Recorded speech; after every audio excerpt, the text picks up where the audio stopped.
If you are in any of these platforms, Milwaukee, D-Wall or whatever might be the situation, it will come across that over these years that these companies have produced many or so tools to make life easier in terms of, you know, being the cordless technology and all of that. So in today's video we'll be looking at this Milwaukee M18 Cordless air compressor. Now, getting aside from the box that is no longer needed, you may ask, why do you need a cordless air compressor? I mean, you can use a regular old school compressor. Why go through the hassle and pain for one of these, which the Jesus thing costs like about a week of wages? Now, to answer that question is pretty much simple in terms of practical use in itself. I mean, being in a garage, you're always going to have an air compressor. Is a must-have. I mean, it's pretty ridiculous if you don't, because I don't know what the hell you're doing in a garage without an air compressor. But even so, if you don't have, you know, the ease of use having an air compressor and the tools you can use with it. Now, being this Milwaukee cordless air compressor, which in fact this is the smaller version, this is not the 2-gallon one, is the, I think it's 1.7 gallons. If I'm not mistaken, I think 2 gallons is about 9 litres or so. This is 7.6 litres. So it's a little bit less than 2 gallons, but that's not the point. I mean, the 2-gallon one costs even more, so I already pay like an arm and a leg for this one. So I ain't going to be getting a 2-gallon one.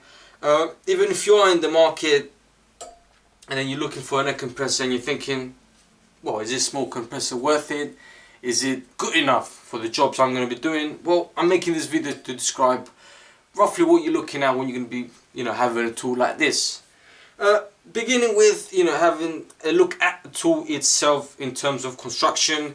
I like the construction in terms of kind of like being rigid as a tool, because obviously it will go through, you know, maybe, you know, you might drop the tool. It's going to see some rough days, that's what I'm trying to say.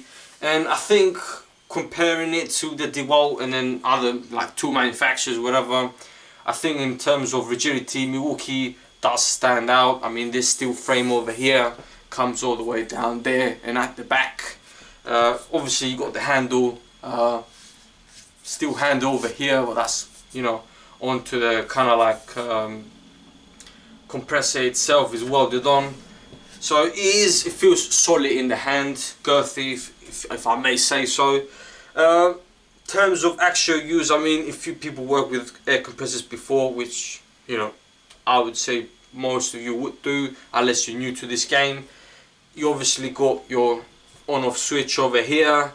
You got your regulator, which is over here. You got your pressure gauge that you can actually see what the hell is going on.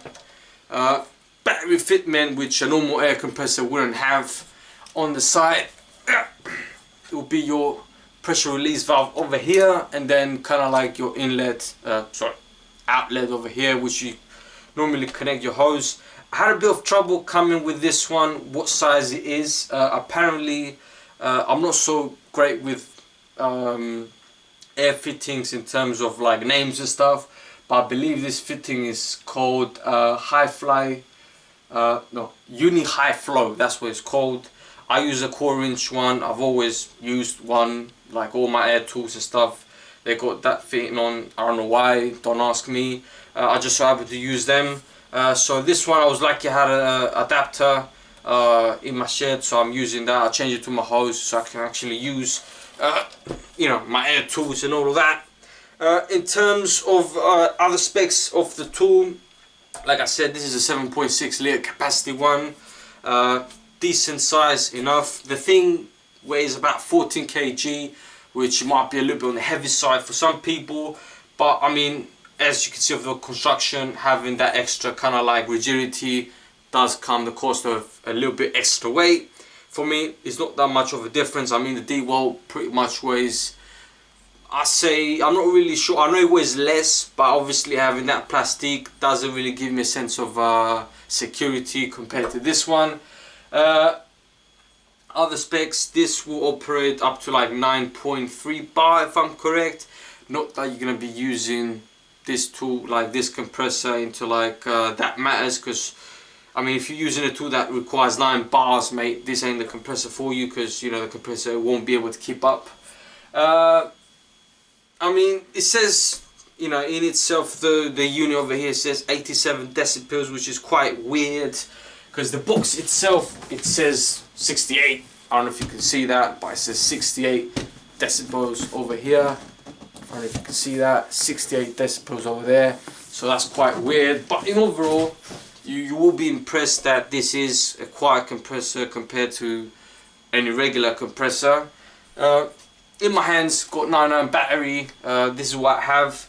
I did have a lot more M18 batteries, but because I wasn't using M18 so much, and because I was getting by M12s, I sold a couple of them, like 5 amps and 4 amps. Ideally, you want to be using anything bigger than a 5 amp. I wouldn't go with a 4 amp with this, because it is this tool does take quite a bit of juice, so I wouldn't really use anything smaller than a 5 amp. Ideally, I would go with 12 amp, the high output one, but I'm using what I have at the moment, which is a 9 amp. Pretty easy to use, to install as any, you know, other M18 tools. You just find the slot, whack it in, and then it clicks on. One thing I forgot to mention, at the back of the tank, that's where your release valve is over here. So obviously when you finish work, you just you know, turn the knob so you can actually release the remaining air and water gather out inside the tank, because last thing you want to do is rust out the tank on this brand new air compressor. One thing I've also forgot to mention, this is an oil-free compressor, so there's no hassle of adding oil to this one like your regular old school compressor that you would have. And like I mentioned before, in terms of use, this is a quiet compressor if you ask me. I mean, as you can hear, that is pretty quiet compared to a normal air compressor. I mean, I'm here, I'm like literally here, that's the compressor next to me, and then the camera is about, I don't know, like not even half a meter away, and then you can still hear me clearly. If there was another air compressor, you know, I have to probably make sign language for you guys to understand. But yeah, I mean, I'm not going to let the compressor go all the way up, because there's no point. In terms of use, what would you find using this? I mean, a lot of woodworkers that I've seen other people review this air compressor, or the bigger version, not the small one. A lot of woodworkers will be using this for, I don't know, like frame nailers and all of that. But yeah, hardly any one of them really talked about using this in the automotive industry, which I'm more interested in it.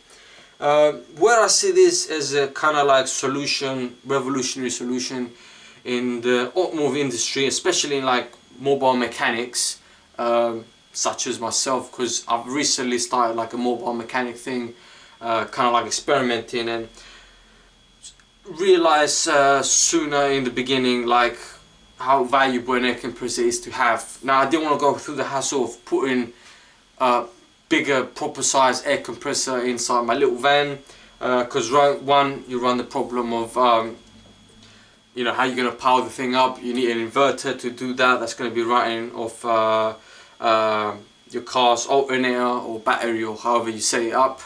Not 100% sure how you can set it up, but yeah, that's one thing over there, so running the power. Second thing would be obviously space, and then depending on how much of a big van you have, and then third one would be kind of like safety. Well, I mean, not safety necessarily for you, but safety for the tool itself, because you know, if you've got space to leave the van, and then you know your van is secured over there, no problems to you. Me, I can't leave my tools inside my van, mainly for the sole reason as you know, people do break in people's cars, vans, etc.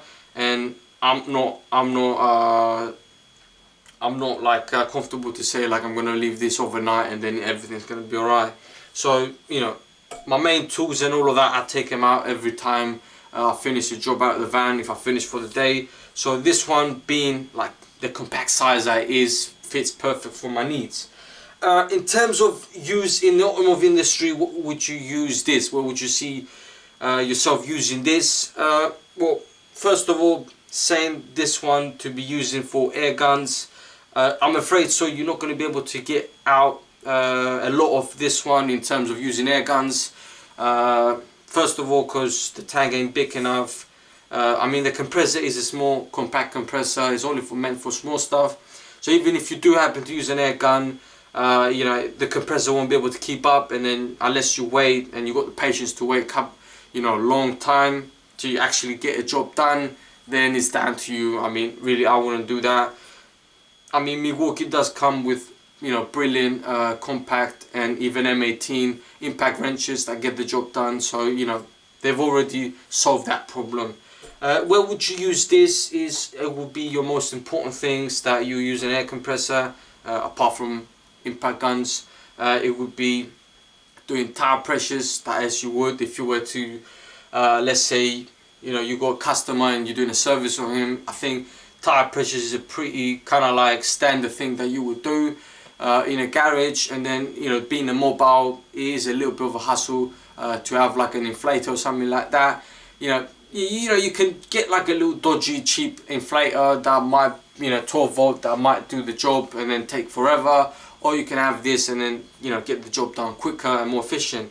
You can use this with the regular, like, you know, blower tool that you'd be using to clean out some crap and stuff out of the car as you're working.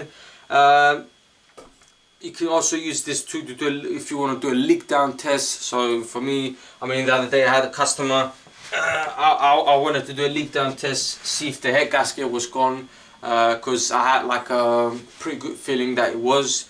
Obviously I didn't have a leak down tester, so then, which I need to invest in one, but you know, you get the idea. If you got a leak down tester, you got your small air compressor, it's enough to just get the job done, no problem. Another feature I would say you can use this would be if you know, changing coolant, and then you got these kind of like vacuum gauges over here. Basically, essentially what it is, you plug this into the, I mean, you drain the coolant, you know, from the plug underneath, and then you create a vacuum with this inside the cooling system. And then, you know, when you put the new coolant in, it basically sucks all of it in, reducing the opportunity of getting air bubbles and air pockets inside the system, making it, bleeding it a lot more efficiently, and, you know, obviously in time. You know, it works for most cars. I mean, you still get some, you know, one every 10 cars or whatever that, you know, bleeding is a pain in the ass, but you get what I'm saying. You can use this tool, not necessarily this tool, I think the better quality ones than this one, but yeah, you get what I'm saying. So you can use this pretty much. I mean, if you're creative with it, you can do other stuff. I mean, it could be a little hobby background, you know, background in the back garden of the house if you're going to be doing anything. Again, if you're woodworking as well, you know, you can use some frame nailers and all of that. Not necessarily that anything that I'll be using, but yeah, for automotive uses, that's what you'll be looking at. I'm not sure if this one could be running an air ratchet and die grinders, if it's going to be able to keep up. But again, I mean, you know, Milwaukee has come with solutions for that. You got the M12 platform for ratchets, and then angle die grinders and all of that. So, you know, that's kind of like out of the question for me, you know. But in terms of the other uses that I mentioned before, this is the thing that this one is going to be brilliant for. Small, compact, lightweight for most people. I would say 14 kg is pretty lightweight for a cordless air compressor, if you ask me. You know, and then it just make your life a lot easier. That was the video, guys. I forgot to mention, obviously the tool does come with a regular old school instructions, and then, you know, warranty and all of that. So do go ahead and warranty the tool, of course. You know, unless you forget, and then you kind of like maybe in the shit if you know, do happen to break the tool and then you haven't registered it for warranty. But yeah, overall I think this is going to be a pretty handy tool, especially for mobile mechanics. You know, that one I think is pretty good, solid choice rather than having a big ass compressor. That was the video, guys. I mean, if any of you have this compressor and then have used it for automotive uses, you know, leave a comment down below, tell me what you think about it. Is it worth it? I mean, it does cost quite a bit. But for me, the way I look at it is everything is long term. So I mean, if you're already invested in the M18 platform, you know, and you're going to be using this for different circumstances, and you got like air tools and stuff like that, you know, you might as well keep a lookout for this. It will come handy rather than you know, having the regular air compressor and then, you know, grabbing the extensions and cords. Especially if you're on the go, like mobile stuff, mobile mechanics and stuff like that, then, you know, it is very hard to pass by like an opportunity like this. That was the video, guys. Like I said, leave a comment down below, tell me what you think about it. Leave a thumbs up if you like the video, leave a thumbs down if you don't. You know, if you don't like the video, just let me know so I can improve on my videos. And pretty much I'll see ya in the